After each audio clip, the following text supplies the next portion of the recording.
जब आप कीर्तन में बैठेंगे, भजन चल रहे हैं, जोर जोर से मंत्रोच्चार चल रहा है, अब फ्लो में चले जाते हैं, फ्लो स्टेट बोलते हैं। जैसे ही आप वहाँ जाएंगे, आप एक खास किस्म का सुकून महसूस करेंगे, वो भी एक ASC है।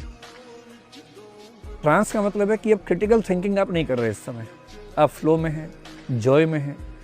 और इस समय यदि कोई आपको कोई सजेशन देगा, आप तुरंत मान लेंगे उस बात को, और वो भी सबकॉन्शियस लेवल पे ही मान लेंगे। इसी को लोग हिप्नोसिस कहते हैं।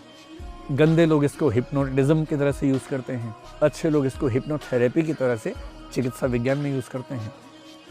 तो पूरी बात का सार ये है कि भूत प्रेत, जादू टोना, ये सब चीज़ें एक्सटर्नली एग्जिस्ट नहीं करती हैं। कोई भूत बाहर घूम नहीं रहा है, ठीक, जो चढ़ जाएगा आपके ऊपर, पर आपको लग सकता है।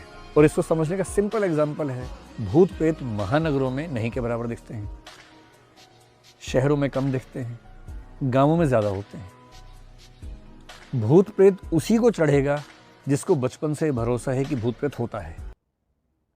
जिसको भूत प्रेत का भरोसा बिल्कुल नहीं है, उस पर नहीं चढ़ेगा जब तक आप बार बार उसको परेशान करने के लिए भूत की कहानियां न सुनाएं। तो क्योंकि मुझे पहले से विश्वास है और कुछ हुआ और मैंने तुरंत इमेजिन कर लिया कि भूत ही मेरे ऊपर आ गया है, ये एक तरीका है। एक प्लेसिबो शब्द है, आगे डिस्कशन में कभी ज़रूरत पड़ेगी तो मैं आपको समझाऊंगा।